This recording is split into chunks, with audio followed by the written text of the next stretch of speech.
ready with me as I tell you guys how I met my fiance. Disclaimer, if you're against selling that cat and putting a price on your kitty, I suggest you exit, because over here we got a price, baby. Okay.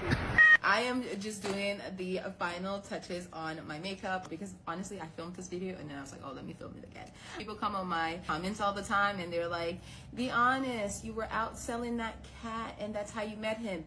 And I was, because I have no shame in having a price on my kitty cat. You raggedy bitch. So I met my now fiance at one of my favorite hotel bars that I used to go to in Boston. I excused myself to the ladies' room and I wanted him to see my legs because my legs were out and I was looking good, okay? And when I came back, the sitting arrangements had changed because originally his friend was sitting next to me and he was sitting on the other side to his friend. And when I came back from the bathroom, him and his friend had exchanged seats. So I obviously caught game because I'm like, okay, so obviously he really likes me, which is fine because he was the one that was swiping the card.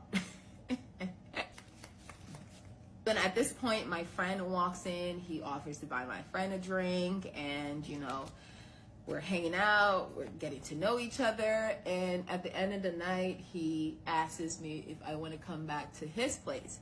And obviously I told him it was gonna cost him because I'm sorry, you just met me. So if you're gonna assume I'm going to be a hoe. So you expect us to believe this was your first time making somebody pay for it?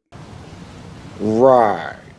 That gets paid. I'm not a free house. And he told me that, you know, that wasn't something that he does and he doesn't carry, you know, that amount of cash on him. But he then proceeds to tell me that he would still like to get to know me and take me out to dinner one day. You need to leave that dope alone. Most men are threatened by women that have a price on their kitty. So I was actually surprised to hear him say he would still like to take me out to dinner, even though I turned him down or told him that it was going to cost him some coins if I was to go home with him. When I gave him my number, I did not really think that he was going to like actually reach out. A week later, he reached out and he asked me out to dinner on our first date. You need to leave that dope alone. Keep in mind, he met me during my birthday month. We met like 3 weeks before my actual birthday, and for my actual birthday, I was going to Morocco. We went on our first date, and then we went on our second date a week before I was supposed to leave for Morocco.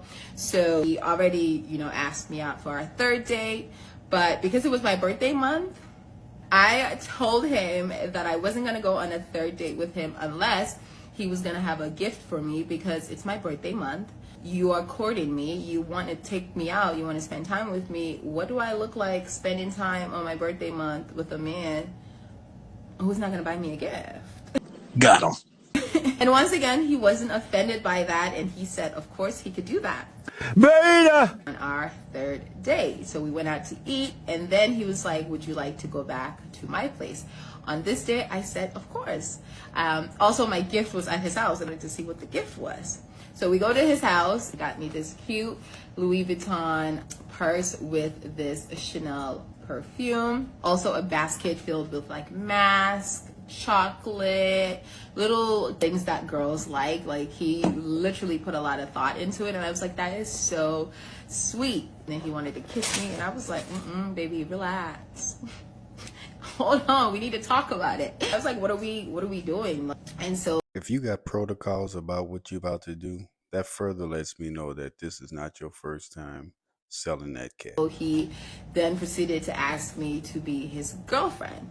But like I said, I was thotting and bopping. So I had a roster of men that were taking care of me, paying my bills, buying me nice things, taking me on vacation. So I told him that there was no way I could give him exclusiveness unless he was willing to take care of everything that these other guys were taking care of, which was my bills, my, you know, car, everything. And once again, he wasn't threatened by it. You have no need to be threatened, but he should be concerned about catching an infectious disease. And he agreed. Said, of course, that's something that he can do. I then was like, okay, I'm going to be your girlfriend. And so then I became a stay-at-home girlfriend, and I didn't have to go out and thought and bop anymore, you know, because I had him paying my bills. We did not start really living together until after we got engaged. Yeah, that is how I met my now fiance. The moral of the story is, don't let anybody tell you that your past is going to determine your future.